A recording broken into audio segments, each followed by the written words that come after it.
Bismillahirrahmanirrahim. Assalamualaikum warahmatullahi wabarakatuh. Selamat pagi anak-anak.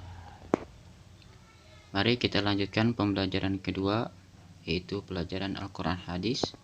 Seperti biasa, jangan lupa setiap mengawali pembelajaran, kalian awali dulu dengan berdoa. Bismillahirrahmanirrahim. Rabbi zidni ilma warzuqni fahma waj'alni minas sholihin. Amin. Materi pembelajaran semester 2 masih pembahasan mengenai surat Ad-Duha. Ad-Duha artinya adalah ketika matahari naik sepenggalah. Anak-anakku sekalian, pertemuan yang lalu kalian mempelajari bagaimana surat atau ayat-ayat surat Ad-Duha.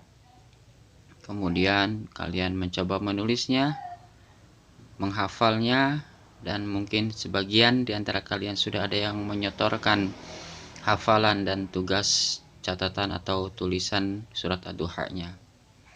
Untuk kesempatan kali ini kita akan mempelajari mengenai kandungan surat Ad-Duha. Baik anak-anakku sekalian, yang pertama, surat Ad-Duha adalah surat yang ke-93, yaitu surat setelah surat Al-Lail dan sebelum surat Asy-Syarah atau Al-Insyirah. Yang kedua, termasuk golongan surat Makkiyah. Apa itu Makkiyah? Makkiyah itu adalah surat atau wahyu yang diturunkan Allah kepada Rasulullah Muhammad SAW sebelum hijrah ke Madinah.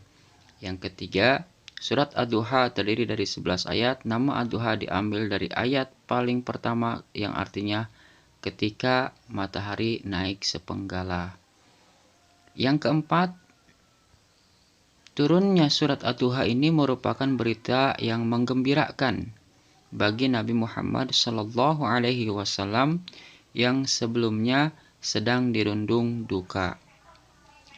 Sebagaimana yang dijelaskan dalam sebuah hadis, menurut hadis yang diriwayatkan oleh Imam Bukhari dan Imam Muslim, serta selain keduanya, bahwa Jundub telah menceritakan Rasulullah SAW sedang sakit sampai tidak bisa bangun untuk melaksanakan sholat tahajud 2 atau 3 malam. Rasulullah merasa sedih karena tidak ada wahyu yang turun pada saat itu, sehingga dikenal dengan fatrul wahyi atau masa kekosongan wahyu.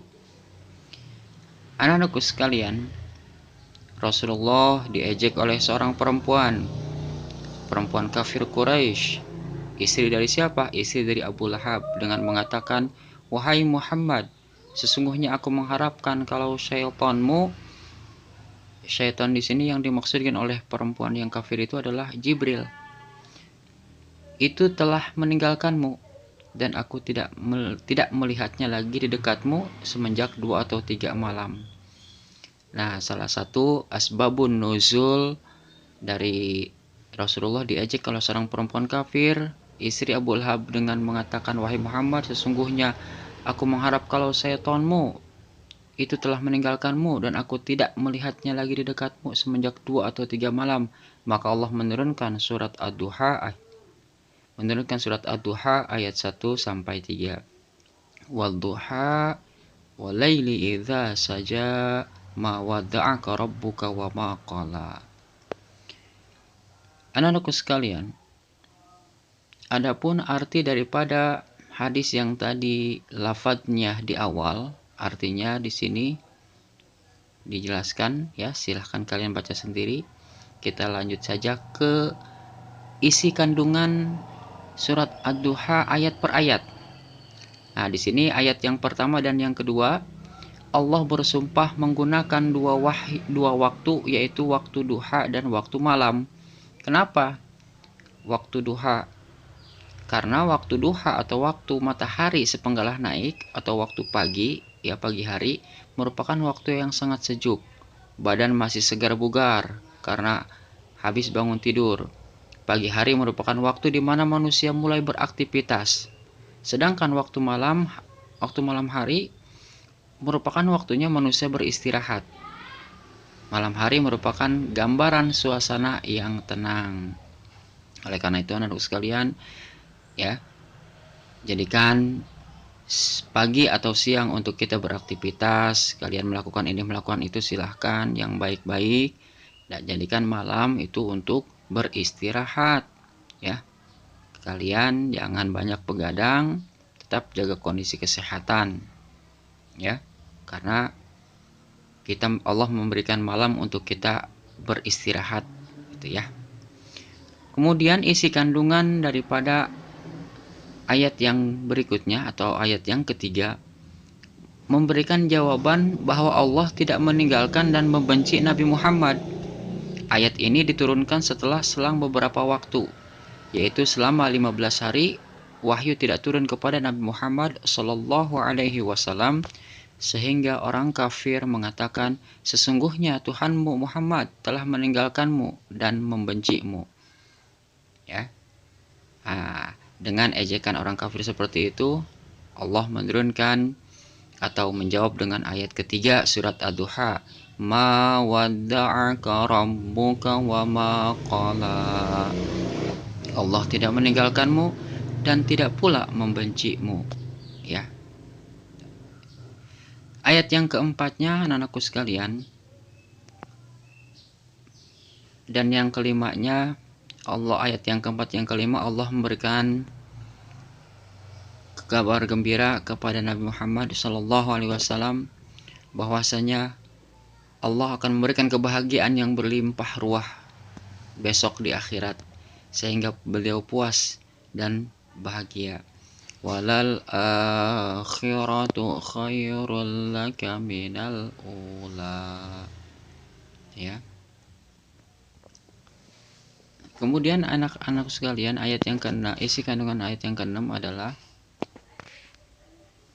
sebagai seorang yatim di mana ayahnya telah meninggal dunia sebelum beliau dilahirkan, walaupun dilahirkan dalam keadaan yatim, tetapi Allah tetap menjaganya.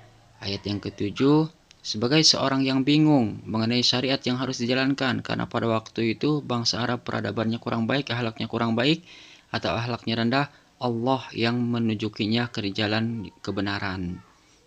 Gitu ya. Ayat yang ke-8, isi kandungan ayat yang ke-8, sebagai seorang yang kekurangan atau orang fakir, beliau ditinggalkan ayahnya tanpa meninggalkan harta benda. Allah memberikan kecukupan harta benda dari berdagang. Ghanimah. Ghanimah itu harta rampasan perang, ya. Dan dari lain-lainnya, sehingga beliau menjadi puas dan bahagia. Adapun isi kandungan ayat ke-9 dan ayat ke-10 menjelaskan bahwa Nabi Muhammad SAW telah mendapatkan karunia yang luar biasa dari Allah Subhanahu wa taala. Sebagai anak yatim, beliau dilindungi, diberi petunjuk dari kebingungan, dan telah diberikan kecukupan harta benda sehingga beliau diperintahkan untuk melindungi anak yatim dan bersikap baik terhadap peminta-minta. Ini berarti bahwa Nabi Muhammad dituntut untuk memiliki perasaan baik atau sosial kemasyarakatan yang baik kepada sesama.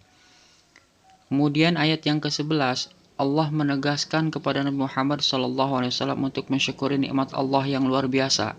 Berupa apa? Berupa kenabian, nikmat-nikmat yang lainnya yang telah diberikan Allah kepada Nabi Muhammad. Yakni dengan jalan apa, Pak? Dengan jalan menyebut nikmat-nikmat tersebut, mensyukurinya dan mengingat nikmat Allah. Menyebut nikmat Allah itu bukan bertujuan untuk ria atau menyembuhkan diri, tetapi sebagai wujud mensyukuri nikmat Allah. Baik anak-anak sekalian, itu penjelasan isi kandungan ayat per ayatnya. Semoga kalian paham. Silakan kerjakan latihan di bawah ini. Ada 5 pertanyaan. Yang pertama, jelaskan asbabun nuzul surat Ad-Duha. Jelaskan pokok-pokok kandungan surat Ad-Duha. Jelaskan nikmat apa saja yang telah diberikan ke Allah kepada Nabi Muhammad SAW. Yang keempatnya, jelaskan pengalamanmu dengan pengemis atau peminta-minta. Dan yang kelimanya, di sini ada sebuah cerita. Silakan kalian baca ceritanya dengan baik dan jawab pertanyaannya. Jelaskan pendapatmu terhadap cerita di atas. Paham ya? Insyaallah. Demikian anak-anak yang soleh dan solehah. materi pembelajaran jarak jauh hari ini. Semoga niat dan usaha kita dalam menuntut ilmu senantiasa mendapat ridho dan berkah dari Allah Subhanahu wa taala. Amin ya Allah ya rabbal alamin. Anak-anakku sekalian, mari kita tutup bersama-sama dengan membaca doa kafaratul majlis. Bismillahirrahmanirrahim. Subhanakallahumma bihamdika asyhadu an la ilaha illa anta astaghfiruka wa atubu ilaik. Terima kasih, mohon maaf. Wassalamualaikum warahmatullahi wabarakatuh.